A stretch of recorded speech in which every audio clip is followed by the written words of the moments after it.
বিএনপির বিজয় র্যালিতে এক ভিন্ন আয়োজন আমরা দেখতে পাচ্ছি।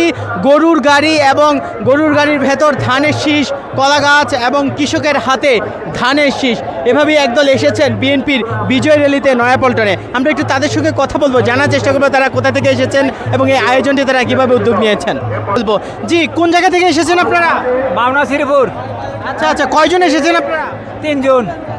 এই যে ব্যতিক্রম আয়োজন, এই যে গরুর গাড়ি উপরে ধানের শীষ, এটা কেন করলেন? এটা আইসি মানে যে আমরা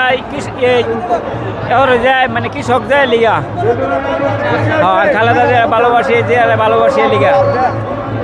বিএনপিকে কেন ভালো লাগে? ভালো লাগে এমনি সুন্দর লিগা ভালো লাগে। দেখতে পাচ্ছেন এভাবেই গরুর গাড়িতে করে আবার সাথে ব্যান্ড পার্টি নিয়ে কলা গাছ থেকে শুরু করে একেবারে একটি কৃষকের আবহ তৈরি করে তারা এসেছেন, কৃষকের সাথে এসেছেন। বিএনপি ক্ষমতায় এলে কৃষকের জন্য কি কি করার আপনাদের প্রত্যাশা?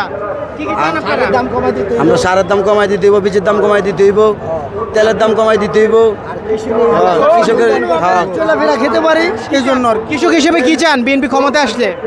আমরা সব কিছু দাম কমায় চাই এবং ভালো চাই, দেশ সুন্দরভাবে চালাতে চাই, এটাই আর কি। সবাই যাতে ভালো থাকি সেটাই চাই, সে আসুক আমরা চাই, সেটাই চাই।